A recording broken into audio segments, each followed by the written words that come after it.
But there were some themes in there that I took away that I'd like to uncover. And one of them was this idea when people say no, that you should be spending more time listening and understanding the customer.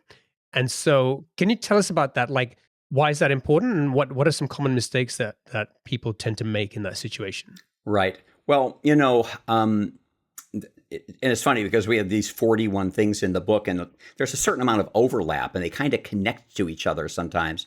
And so this whole idea of listening, well, in order to listen, you have to get the prospect talking, right? You got to get them speaking. It's not just doing a demo and then saying, so yes or no, and they go no, right? No, it's to ask great questions, to learn about the business, to gather information. That's what a consultant does.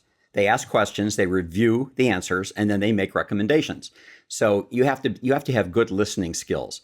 But a lot of times when people hear the word no, they hear never. They hear the word no and they think, oh, it's over. I'm not going to sell this. I'm not going to sell this customer. Well, no doesn't mean never. No means not yet. At least 9 out of 10 times it means not yet.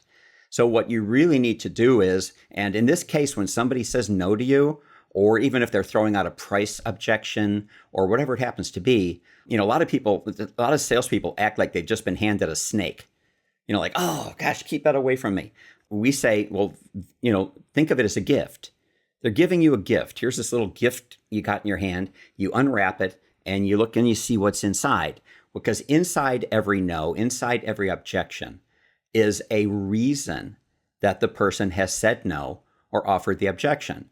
Your goal, if you're listening well enough, is to try to understand what that reason is and see if maybe they're just making a mistake.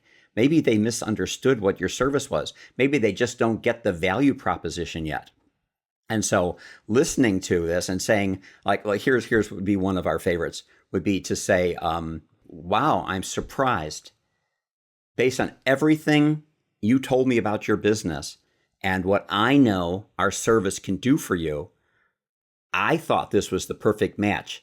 Could you explain to me, tell me why you've decided not to go forward today? So that question sets up the opportunity to listen. And unless you're giving the prospect the opportunities to talk and to give you feedback, a lot of salespeople just like, oh, they said no, I want to get click, terminate. No. This is what selling is. Selling is asking questions, reviewing the information, finding out where the common ground is, and then constantly narrowing the gap. And so listening becomes very important, and the willingness to say, could you tell me why, is super important.